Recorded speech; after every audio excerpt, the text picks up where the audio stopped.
नमस्कार मित्रों। ओम नमः शिवाय। आज मैं आपके लिए लेके आई हूँ मासिक शिवरात्रि की व्रत कथा। मासिक शिवरात्रि की पौराणिक कथा। मासिक शिवरात्रि की व्रत सिर्फ सुनने मात्र से भी इसका फल प्राप्त होता है। अगर जो लोग व्रत नहीं रख पा रहे हैं तो वे लोग मासिक शिवरात्रि के दिन यह कथा पढ़ सकते हैं या सुन सकते हैं। सिर्फ कथा सुनने मात्र से भी मासिक शिवरात्रि के व्रत का लाभ प्राप्त कर सकते हैं। आइए जानें मासिक शिवरात्रि की पौराणिक कथा। मासिक शिवरात्रि व्रत कथा। जिस तरह हर व्रत आदि के पीछे कोई न कोई कथा होती है, वैसे ही मासिक शिवरात्रि के पीछे भी एक कथा है। आइए जानें मासिक शिवरात्रि व्रत कथा के बारे में।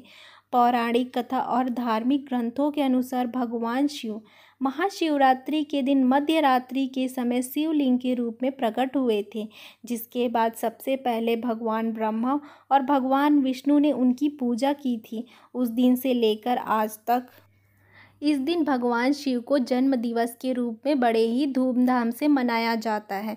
इस दिन शिव पूजन का खास महत्व है। बहुत से पुराणों में भी शिवरात्रि व्रत का जिक्र किया गया है। शास्त्रों के अनुसार अपने जीवन के उद्धार के लिए माता लक्ष्मी, सरस्वती, गायत्री माता, सीता माता, पार्वती और रति जैसी बहुत सी देवियों और रानियों ने भी शिवरात्रि का व्रत किया था। मासिक शिवरात्रि जीवन में सुख शांति प्रदान करता है। भगवान शिव की कृपा दृष्टि से उपासक के सारे बिगड़े काम बन जाते हैं। व्रत संतान प्राप्ति, रोगों से मुक्ति के लिए भी किया जाता है।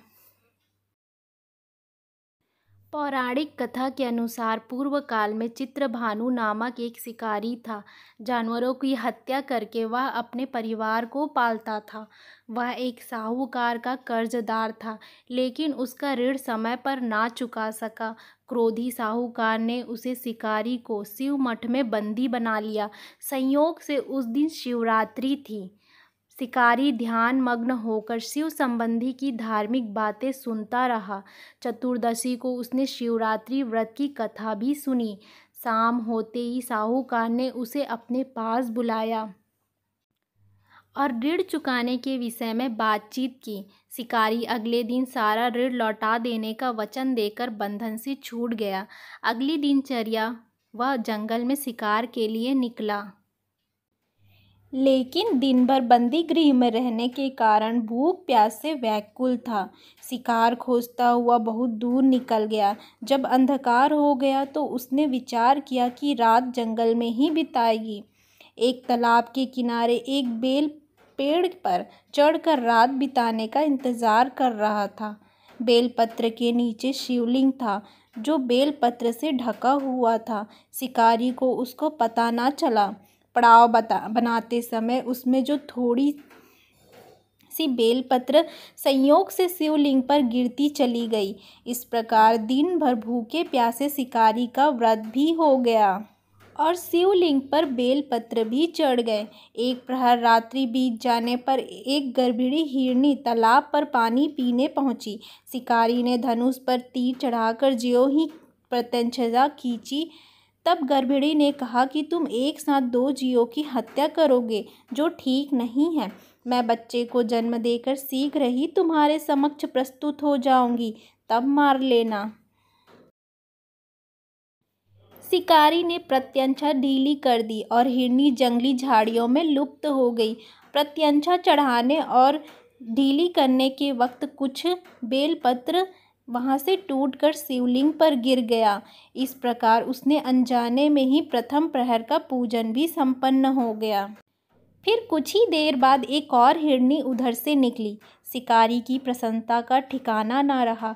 समीप आने पर उसने धनुष पर बाण चढ़ाया और उसे देखकर विनम्रतापूर्वक निवेदन किया, हिरनी ने, शिकारी ने थोड़ी देर पहले ऋतु से निवृत्त हुई हूँ।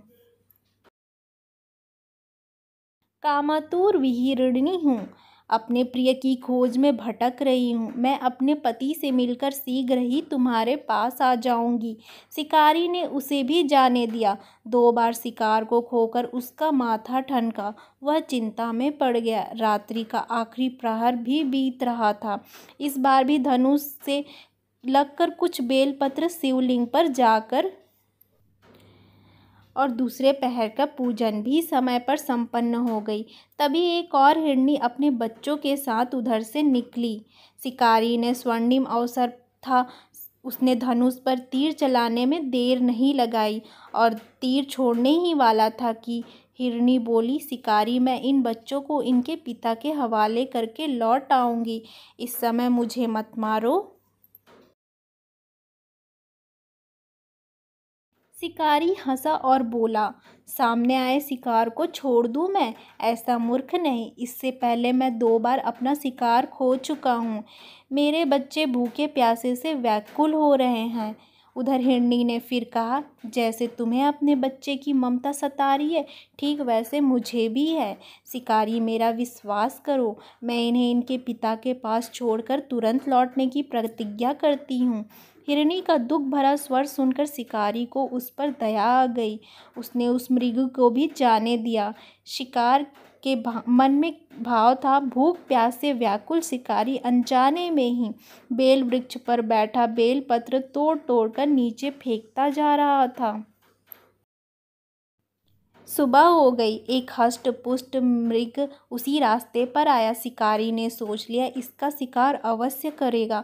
शिकारी ने तनी प्रत्यंचा देखकर मृग विनीत स्वर में बोला, शिकारी, यदि तुमने मुझसे पूर्व आने वाली 3 मृगी तथा छोटे छोटे बच्चों को मार डाला तो मुझे भी मारने में विलंब न करो, ताकि मुझे उनके वियोग में एक क्षण भी दुख ना सहना पड़े।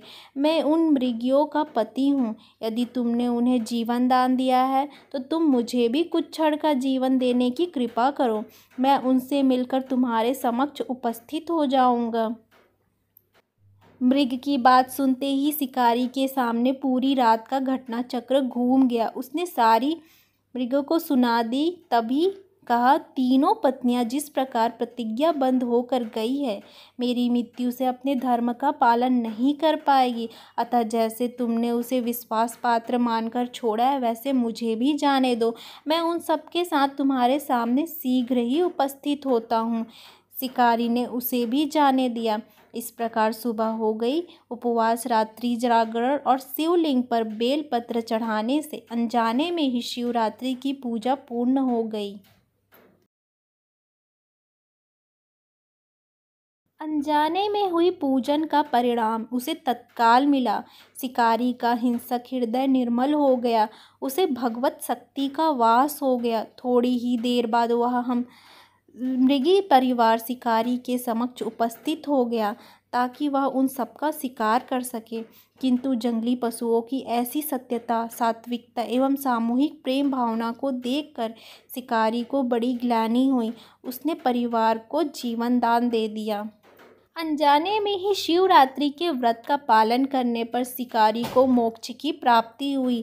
जब मृत्यु काल समीप आया, तब यमदूत उसे ले जाने आए थे, तो शिवगण ने उन्हें वापस भेज दिया और शिकारी को शिवलोक भेज दिया। शिकारी को शिवजी की कृपा से ही उसने इस जन्म में राजन चित्रभानु अपने पिछले जन्म को याद रख पाए और महाशिवरात्रि के महत्व को जानकर उसको इस जन्म में भी पालन कर पाए।